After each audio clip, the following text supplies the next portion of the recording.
en 410 de notre ère.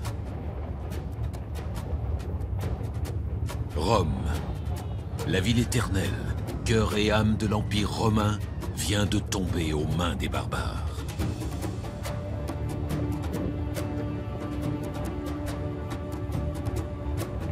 L'impossible vient d'arriver. Inexorablement, les autres provinces d'Occident cèdent à leur tour. Pourtant, l'Empire romain n'est pas mort, loin de là.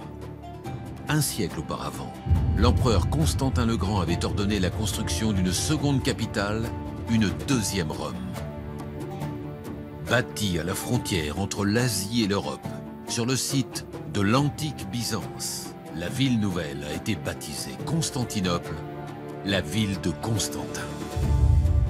Lorsque l'Empire romain d'Occident disparaît définitivement en 476, l'Empire romain d'Orient continue seul. On l'appellera plus tard Empire byzantin.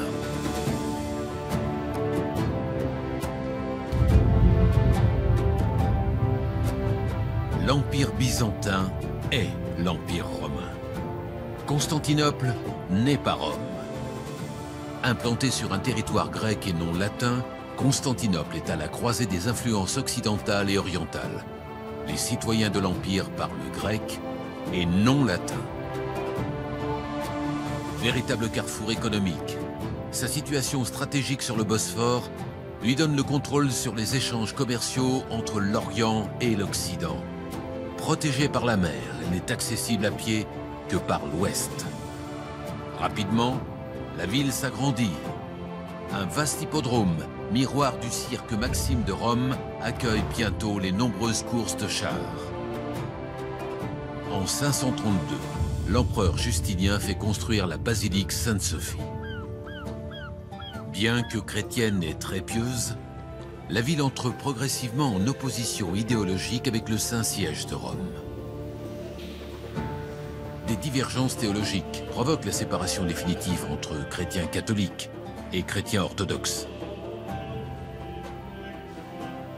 De son palais, l'empereur gouverne un empire exposé à des dangers permanents. Comme Rome avant lui, les armées impériales doivent en permanence défendre les frontières. Tout au long de son millénaire d'existence, l'Empire connaît des apogées et des crises. Son territoire grandit, puis se contracte. Au XIIe siècle,